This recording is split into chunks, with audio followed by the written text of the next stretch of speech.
আসসালামু আলাইকুম প্রিয় ভিউয়ার্স, সবাই কেমন আছেন? আশা করি ভালো আছেন। আজকেও আপনারা সামনে চলে আসলাম আমি এই বাংলাদেশের এবং শান্তিরভাবে কথা বলবো।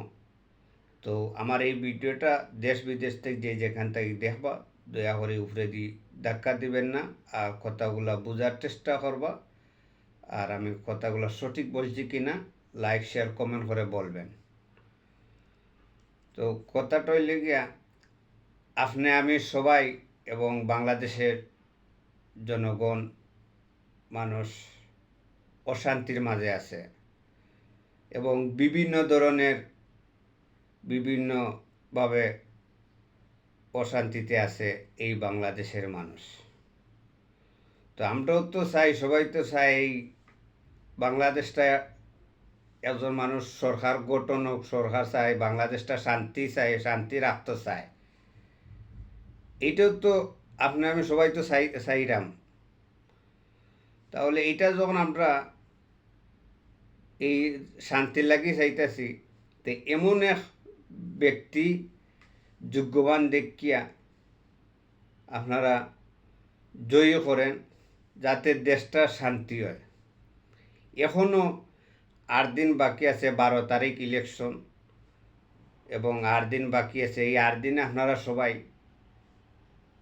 ভোটটা বিনা কারণে বিনা গিয়া নষ্ট করবেন না।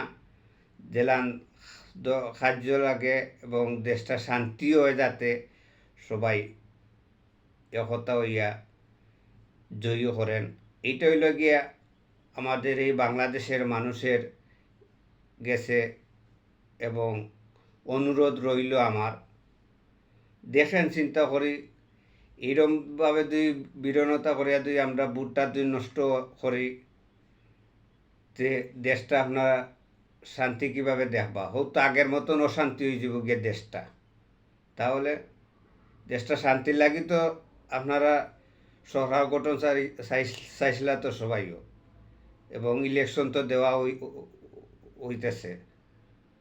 তাহলে এই হিসাবে সবাই দয়া করে অনুরোধ করি, আবারও কইরাম আপনার কাছে, ভোটটা নষ্ট করবেন না, আর ভোটটা দিয়ে বাংলাদেশটা সরকার গঠন করুন। আমি কথা সঠিক বলছি কি না আবারও আমি বলতেছি আপনার কাছে, এবং সবাই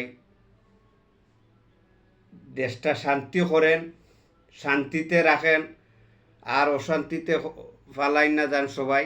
এই দেশটা দয়া করে অনুরোধ করতেছি আপনার কাছে, সবাই ভালো থাকবেন, সুস্থ থাকবেন। আসসালামু আলাইকুম ওয়া রাহমাতুল্লাহি ওয়া বারাকাতুহু।